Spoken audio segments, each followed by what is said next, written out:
So, Bohr's model of the hydrogen atom involved electrons moving around in very neat orbits, just like the orbit of a planet.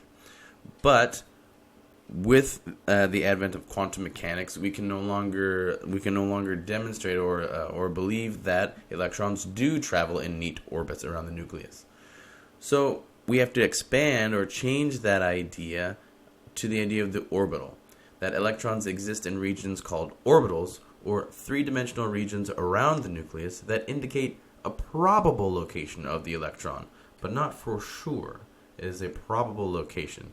And orbitals, distinct from orbits, orbitals have different sizes and shapes.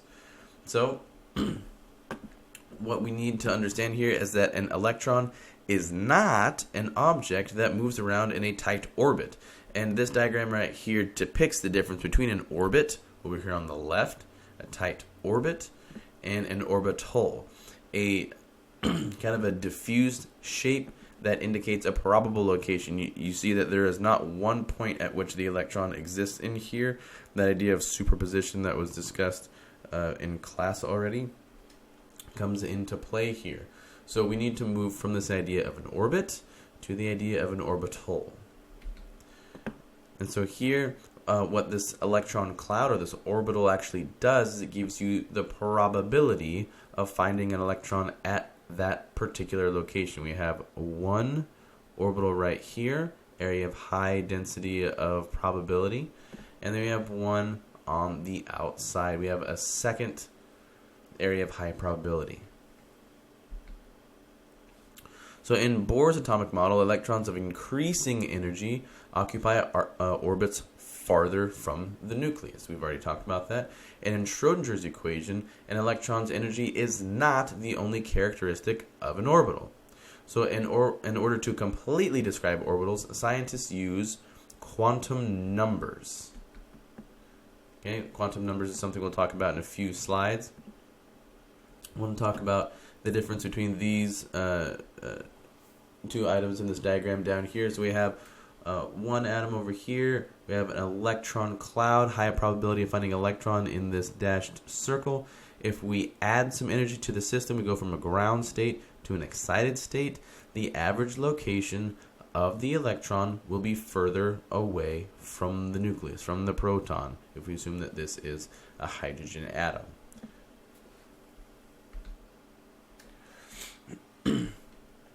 So, atomic orbitals, what we've seen before. This is a diagram describing energy levels, but it's only in one dimension. We've drawn this in class already.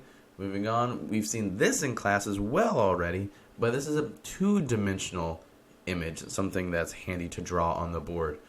But in reality, what we need to have pictured in our heads is this three-dimensional location, this three-dimensional shape where it is likely to find an electron. And so when we go to talk about these different orbitals and these different quantum numbers that help describe these orbitals, what we need to move away from, what we need to understand that we're not going to be seeing, is a series of successive spheres.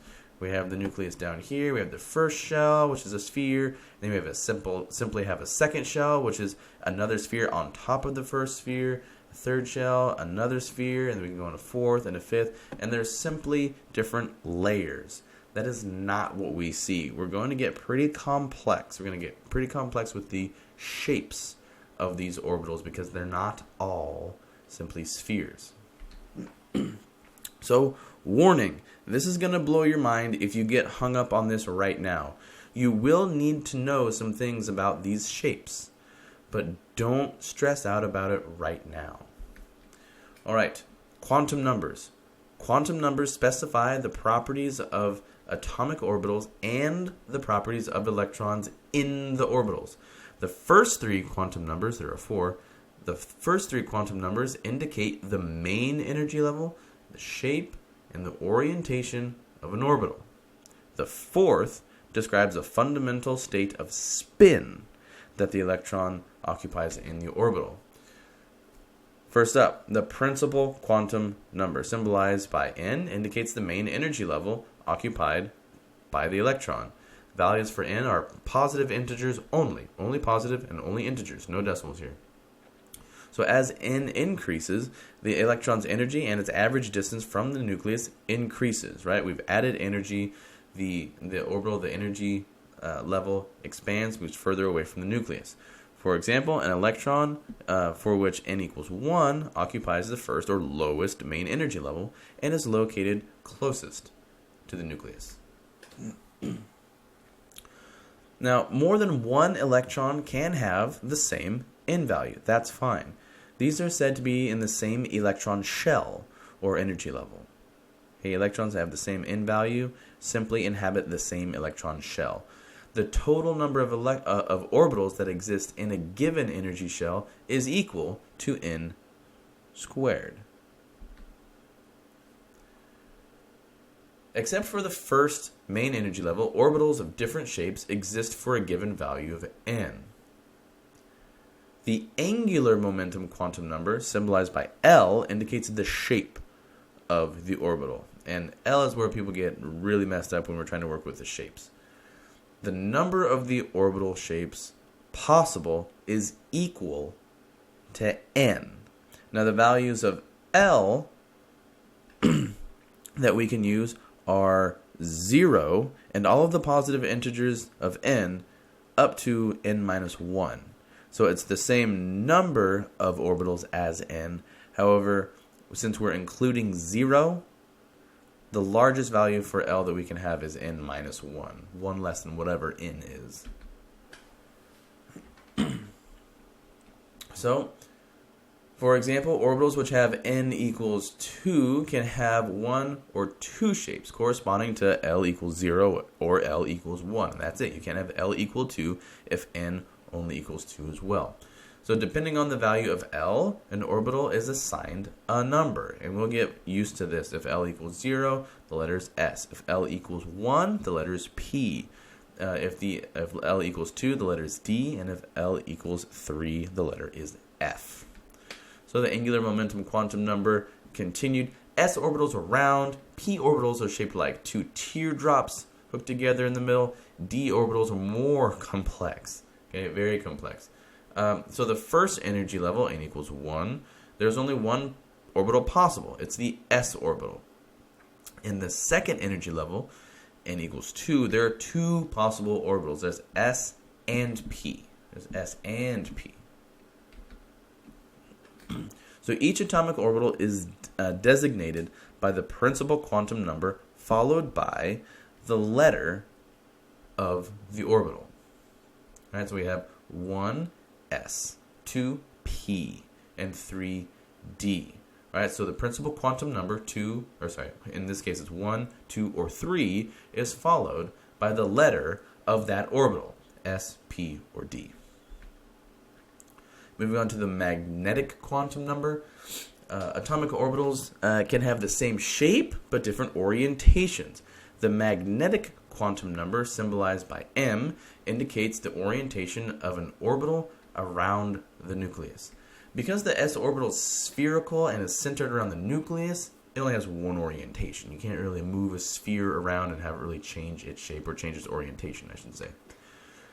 The possible orientations are aligned along the x, y, and z axes because we exist in 3 dimensions and we can only perceive things in 3 dimensions.